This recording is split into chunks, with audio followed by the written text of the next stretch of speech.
함께 따라 한번 해보십시다. 예수님의 미투. 네.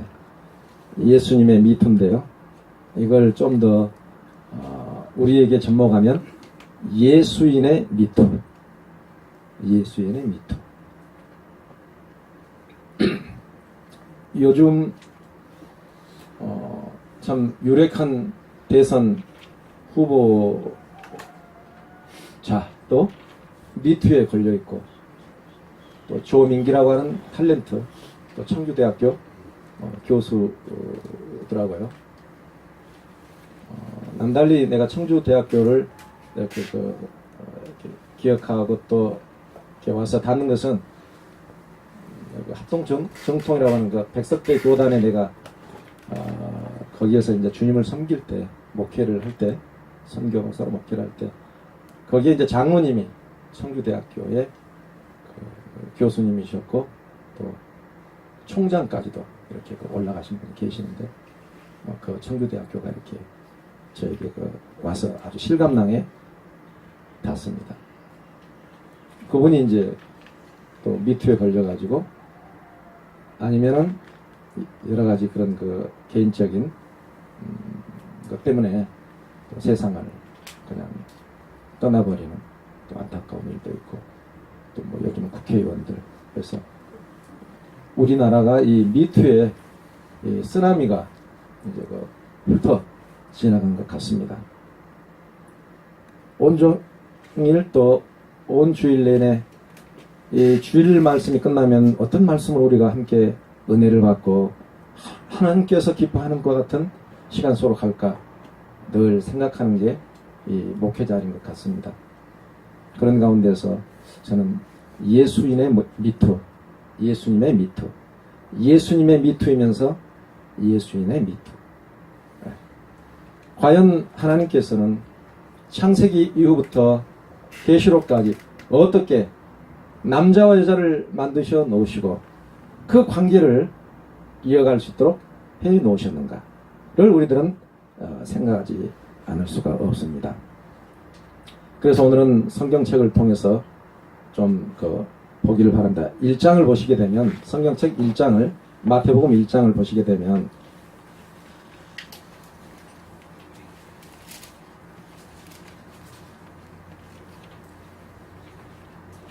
1장 1절부터 6절까지 빠른 속도로 한번 읽어보시죠. 시작. 아브라함과 다윗의 자손 예수 그리스도의 계보라.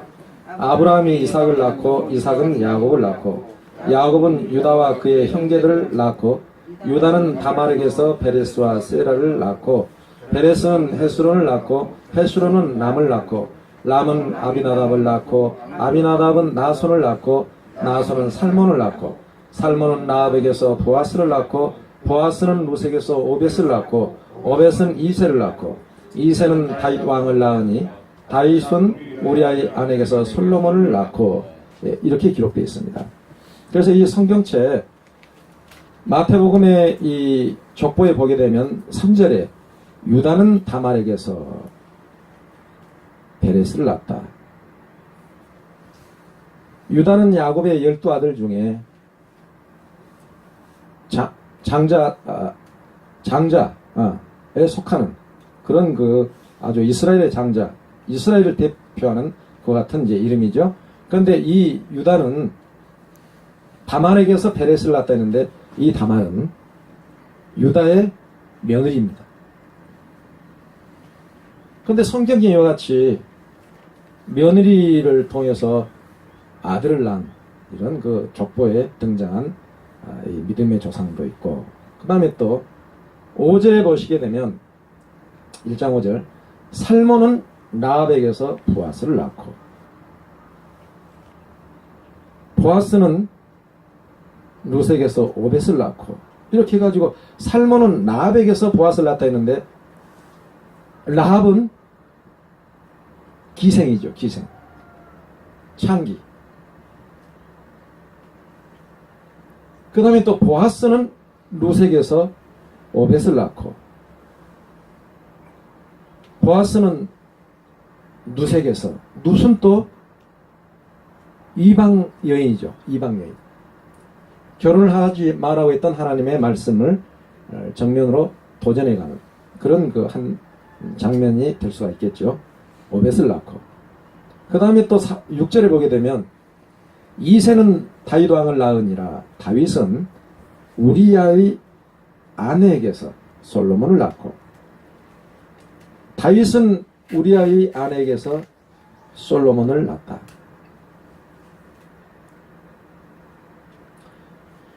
우리야의 아내는 바로 다윗의 장군의 아내이죠.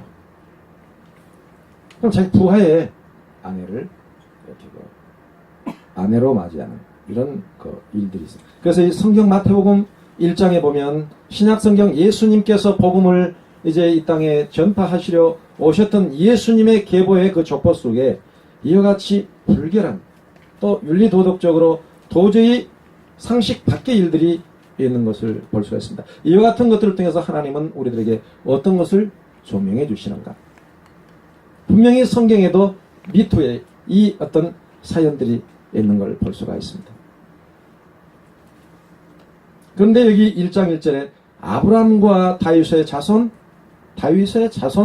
예수 그리스도의 세계라, 이렇게 이제 시작하는 걸 볼 수가 있습니다. 성경 그러면 거룩한 하나님의 말씀, 천지는 없어지지만 내 말은 1.1핵도 없어지지 아니하리라고 하신 이 성경 말씀 속에 이와 같은 인생들의 저편에 아주 그 말할 수 없는 사연의 한 장면들을 우리들에게 이렇게 조명해 주고 있는 걸 볼 때 우리들은 지금을 살아가면서 좀 더 마음속에 그때 고대 역사의 믿음의 선조들의 삶의 모습과 오늘날 내가 살고 있는 이 시대의 생활관을 우리들이 비교해 보면서 예수인의 미투는 과연 안전한가?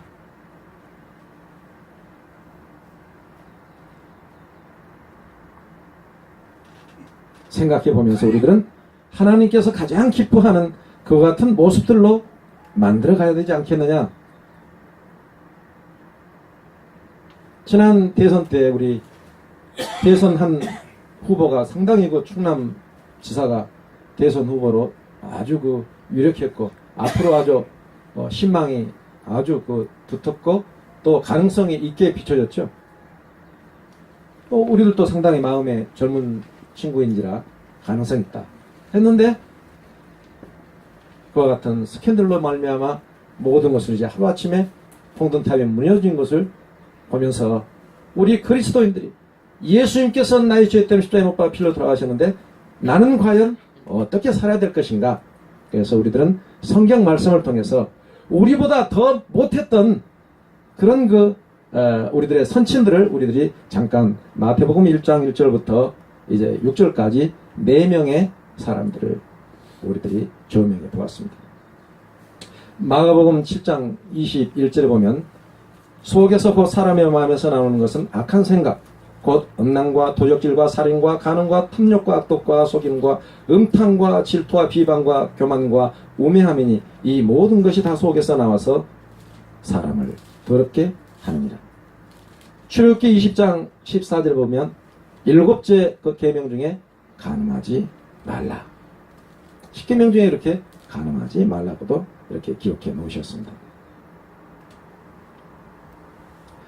다같이 이제 다윗에 대한 그 생애의 모습을 좀 더 우리들이 조명해 보기를 바랍니다. 사무엘하 11장 한번 펼쳐보시겠습니다.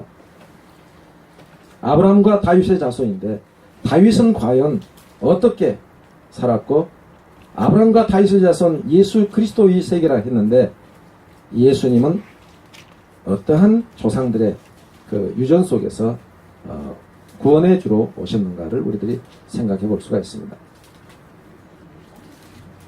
사무엘하 11장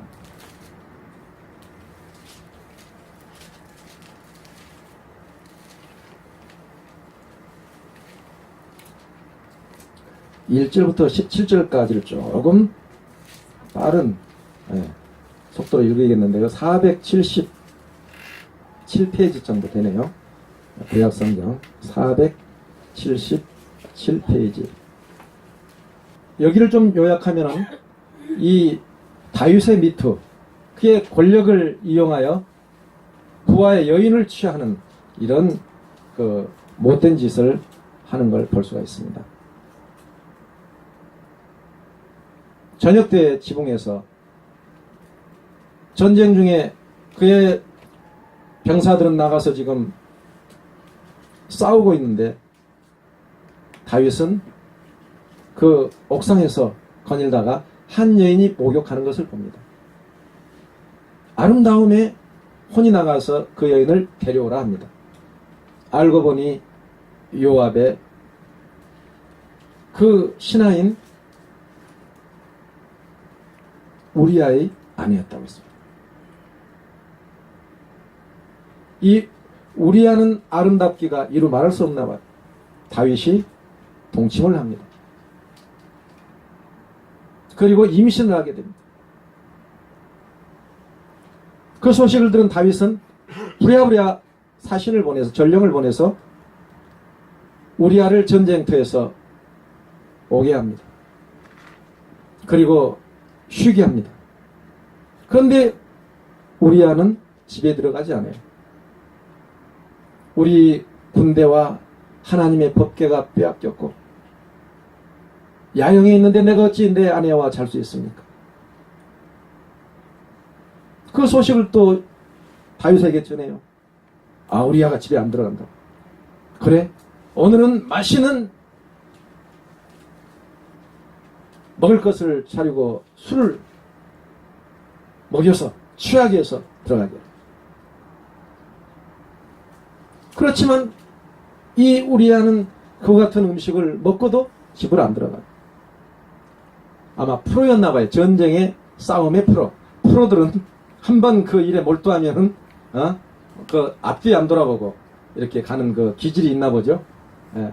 우리 예수 믿는 사람들이 복음을 위해서 예수를 믿다 보면 앞뒤 안 돌아보고 복음을 위해서 순교의 터전까지도 가는 그런 그 성령님의 역사가 있듯이 아마 이 우리아도 그와 같은 어떤 기질이 국가와 민족을 위해서 하나님의 나라를 위해서 법궤가 빼앗겨 있는 이 마당에 내가 어찌 잘 수 있으랴. 그래서 말을 안 듣자 이 다윗은 편지를 보내 요압에게 군대 장관에게 이 우리아를 심한 전쟁터에 보내서 죽여라. 그 편지를 자기가 들고 가가지고 장관에게 보니 이 우리아를 죽이라고 하는 다윗 왕의 이 밀봉되어 있는 소식을 듣고 전쟁터에 보내서 우리아를 죽게 합니다. 이게 정말 그 구약이 아주 미투 중에 미투 아닙니까? 권력을 이용해서 살인하고 간음하고 이런 다윗, 있을 수 없는 이런 다윗, 지금 같으면 성희롱을 해도 내려와야 되는데 다윗은 왕자리에서 내려와야 돼요. 근데 살인까지 한다 이 말이에요. 이건 있을 수 없는 일을 저지른 거죠. 이와 같은 다윗에게 하나님의 선지자가 다가섭니다. 나단이라고 하는 선지자가 하나님을 업신여기고 하나님의 계명을 너희가 불행하고 이처럼 악을 행해야 합니다. 너와 너희 나라가 빼앗기고 너도 역시 칼이 네 집을 떠나지 않을 것이고 너의 자녀도 죽을 것이다. 이렇게 이제 나단이 이제 그 책망과 또 이렇게 그 애언을 하고 선지자가 이제 떠나는데 다윗의 그 임신했던 그 아이가 태어나서 결국은 죽죠. 다윗이 슬퍼합니다. 그리고 회개합니다. 다윗은 이때부터 하나님의 말씀을 거역했던 것 같은 자신을 돌아보면서 통회하면서 통곡하면서 다시는 이와 같은 노를 범하지 않을 것이다 하면서 시편을 기록했는데 오늘 묵도 시간에 읽었던 시편 51편, 이 다윗이 지은 범죄한 다음에 지은 그와 같은 시라고 그럽니다. 시편 51편. 그래서 하나님께서는 이 다윗을 회개하고 하나님을 향해서 그는 정직하게 하나님의 뜻을 따라 늘 하나님이 지적하면은 예, 저는 죄인입니다. 내가 잘못했습니다. 이유야를 불문하고 하나님께서 조금이라도 불편해하신 부분에 대해서는 그때그때 참여하면서 하나님의 뜻을 따라 살았기 때문에 다윗은 하나님의 사랑을 받고 그리고 예수님의 조상으로 등장하는 것을 볼 수가 있습니다.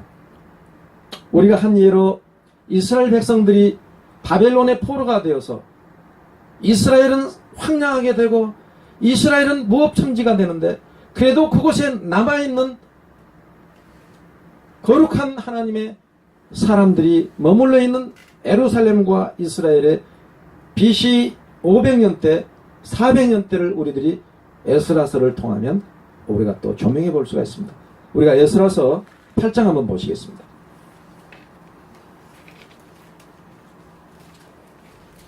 에스라서 8장 15절을 한번 읽어보시도록 하시겠습니다. 시작. 내가 무리를 아하로 흐르는 강가에 모으고 거기서 3일 동안 장막에 모으며 백성과 제사장들 살핀즉 그 중에 레위자 사람이 한 사람도 없는지라. 예. 에스라가 바벨론의 포로가 돼가지고 잡혀가가지고 이제 70년이 이제 되어서 성전을 지으라고 하는 바벨론의 왕의 그 선처를 따라서 이제 예루살렘으로 와서 에스라라고 하는 이 이스라엘사장이 이스라엘의 그 70년 전에 그 찬란했던 그 역사를 생각하면서 이스라엘 자기 고향 고국 땅을 보니 너무나도 기가 막혀서 다시 이 에스라는 이스라엘의 성전을 세우기 위해서 허물어버린 성전을 느부갓네살이 허물어버린 그 성전을 세우기 위해서 이제 이스라엘 땅에 와서 보니 누구를 이제 찾아야 되겠습니까? 레위 족속 제사장들을 찾아야 된다는 거예요. 그 사람들은 성전에서 하나님을 섬기기 위해서 선택된 그와 같은 이제 족속이기 때문에. 그런데 여기에 보니까 한 사람도 없는지라 이렇게 기록하고 있습니다. 생각해 보세요. 성전도 허물어져 있어. 레위 족속의 제사장감도 한 사람도 없어. 그와 같은 암울한 이스라엘의 역사는 참으로 비극스러운 그와 같은 역사를 남길 수밖에 없었던 한 요인이었던 것을 우리들이 여기서 한번 생각해 볼 수가 있습니다. 9장을 한번 보시겠습니다. 에스라 9장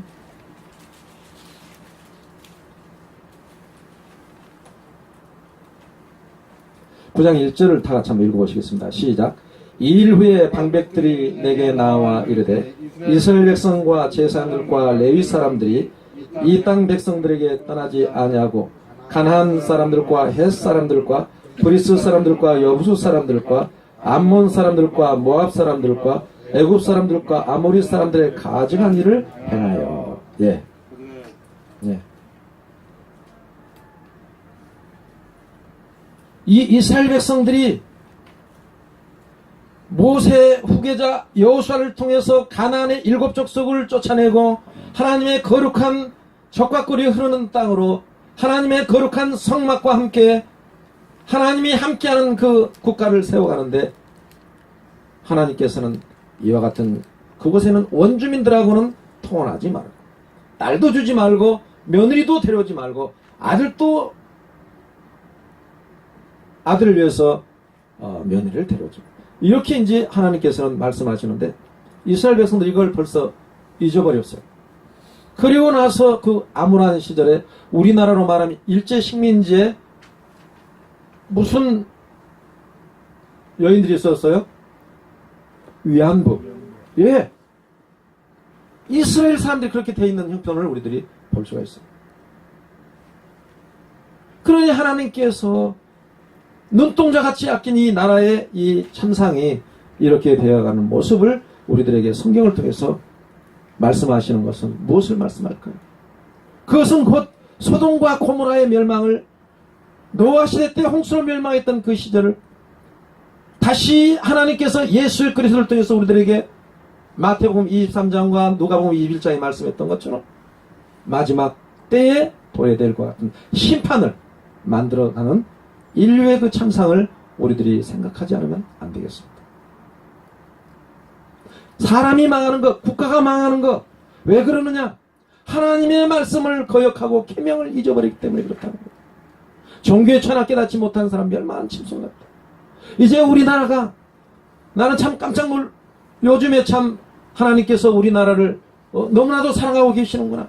우리 서울 비전교회 우리 성도들이 기도하고 있는 것에 대해서, 기도하고 있기 때문에, 작은 무리들이 모여서 기도하고 있기 때문에 트럼프가, 나는 평창 동계올림픽이 끝나면 어렵게 할 줄 알았더니 김정은이가 미국 대통령하고 이제 회담을 하자. 평화가 이제 조성되고 있지 않습니까? 얼마나 감사할 일입니까? 우리 교회 성도들이 기도하고, 우리 또 무인선 우리 집사님께서 또 음으로 양으로 여러 가지로 지금 일을 보고 있고, 비록 우리들이 드러나지는 않았지만 성도들의, 우리 서울 비전교회를 비롯한 우리 대한민국의 선교 대국이라고 하는 이와 같은 기독교인들이 모여서 어느 곳에서는 기도하기 때문에 우리들은 지금 이와 같은 어려움들을 무난히 이렇게 거쳐나가는 것을 보면서 저는 참 감사를 드립니다. 참 받고 말가요. 우리의 그 하나님의 그 축복하심. 그러나 이와 같은 축복의 시간들이 얼마나 될지는 아무도 모릅니다. 왜? 성경에서는 이스라엘이 이와 같은 하나님의 법을 버리고 지금도 우상을 섬기고 있고 예수님의 복음을 거역하고 있기 때문에 이스라엘의 수도 예루살렘이 그 트럼프를 통해서 선포는 됐지만 그것은 곧 전쟁을 예고하는, 인류 멸망을 이제 카운트다운해 가는 그 같은 서글픈 일도 이제 뒤따라오고 있다는 것을 우리들은 간과해서는 안 됩니다. 축복과 함께, 기쁨과 함께 아름다운 이 페스티벌이 이스라엘 백성들에게는 언제까지 될지는 모르지만, 감싸고 있는 그 주변의 아랍권 세계, 그 이란이라든가 그 외에 기타 요르단, 사우디, 이집트, 리비아, 터키, 러시아, 더 나아가 중국과 북한, 이와 같은 하나님을 모르는 국가들이 이스라엘을 이제 원수로 생각하면서, 대적으로 생각하면서 전쟁이 시작되어가는 그와 같은 먹구름이 한국에서는 거쳐갈지 모르지만 그것으로는 몰려오고 있다는 것도 우리들은 살펴보아야 됩니다. 그것은 성경에서 이미 우리들에게 보여주고 있는 거예요. 성령이 오시면 그가 장래를 너희들에게 말씀해 주신다고 하신 것과 같이 장래사를 우리들은 성경 말씀을 통해서, 성령님의 인도하심을 통해서 우리들은 알아야 됩니다. 그래서 우리들은 예루살렘의 평화를 위해서 기도하고 이방인의 충만한 수가 차기까지 더러는 이스라엘이 완악하게 된 것이지만, 이스라엘이 완악하면서 이제 그들의 마음이 예수님을 구주로 받아들이려고 하는 그 순간 이방인의 그 충만한 수는 차고 은혜 받을 날과 구원의 날은 끝이 나고 복음이 없어진 이방세계, 예수 그리스도가 없어진 이방세계, 상상이나 해볼 수 있습니까? 지금 이스라엘은 예수 그리스도가 없습니다. 그러나 예수 그리스도가 그 나라를 이제 꽃피게 할 것입니다. 마지막 때 이스라엘 백성들은 이제 예수님을 구주로 믿게 될 것입니다. 그러나 지금은 구주로 믿지 않습니다. 전반적으로 지금은 이방인의 때이기 때문에 우리들이 예수님을 구주로 믿는 것입니다.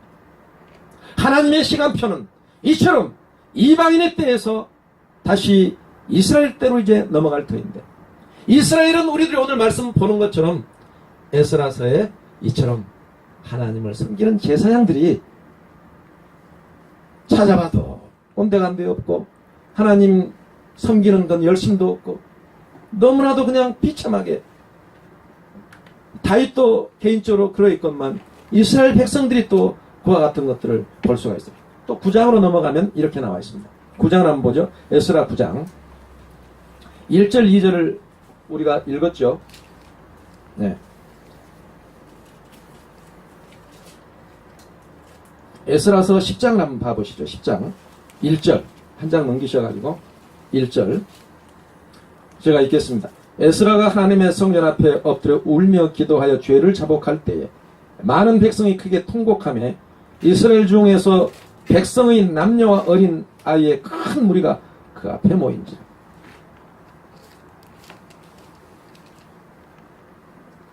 그러면서 이스라엘에게 아직 소망이 있나니 곧 내주의 교훈을 따르며 우리 하나님의 명령을 떨며 준행하는 자의 가르침을 따라 이 모든 아내와 그들의 소생을 다 보내기로 우리 하나님과 언약을 세우고 율법대로 행할 것이라. 10장 3절입니다. 다 같이 한번 읽어보겠습니다. 곧 내 주의 교훈을 따르며 우리 하나님의 명령을 떨며 준행하는 자의 가르침을 따라 이 모든 아내와 그들의 소생을 다 내보내기로 우리 하나님과 언약을 세우고 율법대로 행할 것이라. 7절에 보면 이와 같은 이제 계획을 세우고 너희들은 다 예루살렘으로 모여라.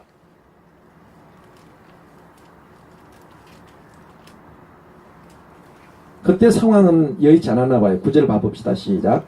유다와 베냐민 모든 사람들이 3일 내에 예루살렘에 모이니 때는 9째 달 20일이라. 무리가 하나님의 성전 앞 광장에 앉아서 이 일과 큰 비 때문에 떨고 있더니, 큰 비 때문에 떨고 있다고 그랬죠. 이 큰 비가 또 13절에도 있습니다. 시작. 그러나 백성이 많고 또 큰 비가 내리는 때니 능히 밖에 서지 못할 것이요 우리가 이 일로 크게 범죄하였은즉 하루 이틀에 할 일이 아니오니. 그래서 결국은 17절에 첫째 달 초하루에 이르러 이방 여인을 아내로 맞이한 자의 일 조사하기를 마치니라 해가지고 이제 그 제사장들이라든가 백성의 이와 같은 사람들 중에 이방 순수한 유대인들이 아닌 이방인들하고 결혼한 사람들을 조사해가지고 아내도 자식도 다 보내기로 작정해가지고 이와 같이 개혁이 일어납니다. 이스라엘 민족의 그 역사죠. 오늘 우리 신약을 살고 있는 우리들은 구약을 통해서 교훈을 받아야 됩니다. 고린도전서 6장 9절과 11절에 보면은 불의한 자가 하나님의 나라를 유업으로 받지 못할 줄을 알지 못하느냐. 미혹을 받지 말라. 음행하는 자나 우상 숭배하는 자나 간음하는 자나 탐색하는 자나 남색하는 자나 도적질하는 자나 탐욕을 부리는 자나 술 취하는 자나, 특별히 술 취한 자도 마찬가지입니다. 모욕하는 자나 속여 빼앗는 자들은 하나님의 나라를 유업으로 받을 수 없나니 너희 중에 이와 같은 자들이 있더니 주 예수 그리스도의 이름과 우리 하나님의 성령 안에서 씻음과 거룩함과 의롭다 하심을 받았느니라. 구약 백성들처럼 하나님의 말씀을 율법을 거역한 자들이더니 이제는 예수 그리스도의 피 흘리심 씻음을 통해서 거룩함과 하나님의 자녀로 인정을 받았다. 그래서 우리들은 누구든지 형제가 사망에 이르지 않았는 죄 범하는 것을 보거든 구하라. 그래야면 사망에 이르지 않냐는 범죄자들을 위하여 그에게 생명을 주시라. 사망에 이르는 죄가 있나니 이에 관하여 나는 구하라 하지 않도다. 요한일서 5장 16절에 보면 형제들이 사망에 이르는 죄와 사망에 이르지 않냐는 죄가 있다. 사망에 이르는 죄는 요한계시록 21장에 보면 그러나 두려워하는 자들과 믿지 않는 자들과 흉악한 자들과 살인자들과 음행하는 자들과 점성술과 우상 숭배들과 거짓말하는 자들과 이와 같은 모든 자들은 불과 유황의 못에 타는 못에 들어가리라. 계시록 22장 15절에 보면 개들과 점술가들과 음행하는 자들과 살인자들과 우상 숭배자들과 및 거짓말을 좋아하며 지어내는 자마다 성밖에 있으라. 요한계시록 18장 1절부터 10절에 보면 무너졌도다 큰 성 바벨론이여 너희들이 화롭게 살더니 음행의 그 결과로 너희들이 무너졌도다. 그 음행의 진노의 포도주로 말미암아 만국이 무너졌으며 또 땅의 임금들과 왕들이 그로 더불어 음행하였으며 땅의 상인들도 그 세력을 말미암아 치부하였으나 마지막은 무너질 거라고 요한계시록에서 경고하고 있습니다. 무엇을 말합니까? 우리들은 육신적으로는 음행과 간음을 했다 하지 않더라도 예수님을 거역하고 하나님의 계명을 거역하고 지금도 내가 하나님의 대리자다, 내가 예수의 대리자다 하고 있는 저 불법의 사람들이 지금 음행을 하고 있다고 하는 것입니다. 남녀가 음행하는 것도 음행이지만 하나님을, 예수님을, 성령님을 거역하는 그 같은 일을 하는 것도 음행이라고 성경에서는 잘 가르치고 있습니다. 예수님께서는 성전에 들어가셔서 그러셨죠. 성전에서 일을 보고 계시는데 서기관들과 바리새인들이 현장에서 가늠하다 잡힌 여인을 데리고 와서 반드시 이 여자는 돌로 쳐 죽여야 됩니다. 율법에 따르면. 예수님께서 땅에다 글을 쓰십니다.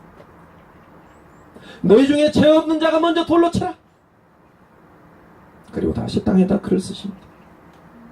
일어나서 보니 어른으로부터 시작하여 아이까지 다 그 자리를 뜨고 그 자리에는 예수님과 그 현장에서 가늠하다 잡힌 여인만 있어요. 예수님 말씀하시죠. 나도 너를 정죄하지 않노니 가서 다시는 죄를 범치 말아라 라고 예수님은 용서의 사랑으로 복음으로 찾아오셨습니다. 우리들은 이 예수님을 믿고 있습니다. 영접하는 자 곧 그 이름을 믿는 자들에게는 하나님의 자녀가 되는 권세를 주셨습니다. 우리들은 예수 그리스도께서 나의 구주요, 나의 생명이시요, 또 성령님을, 예수님을, 하나님을, 삼위일체 그분만이 나의 생명의 생명이라고 믿고 있는 우리들은 정죄받을 수도 없고 사망에 이를 수도 없습니다. 우리들에게 한번 예수 그리스도의 십자가의 구속이 믿는 그 순간 영원한 속죄를 이루었습니다. 이 예수 그리스도의 속죄를 받고 죄 용서를 받고 예수 그리스도의 피 흘림을 통해서 우리들이 죄 용서를 받고 의인이 됐다 할 것 같으면 우리들은 영원한 예수 그리스도의 구원 속에 있는 것입니다. 그러나 행여나 나더러 주여 주여 하는 자마다 천국에 다 들어갈 것이 아니라 다만 하늘에 계신 내 아버지 뜻대로 행한 자 들어가리라 하셨는데 우리들은 하나님의 복음 안에서 혹시 하나님의 말씀을, 예수 그리스도의 구원을 가룟 유다처럼 아니면 배교에 있던 많은 사람들처럼 하고 있는지 아는지. 그래서 나는 주님을 향해서 내 자신을 돌아보면서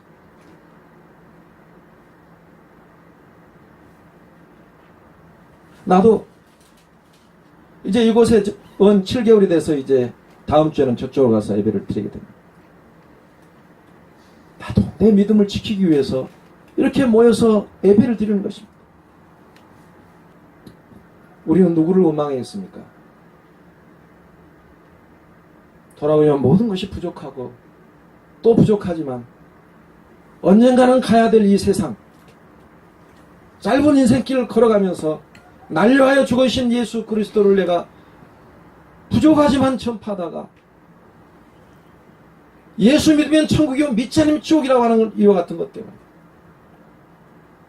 오늘도 내일도 저는 부족하지만 그렇게 할 것입니다.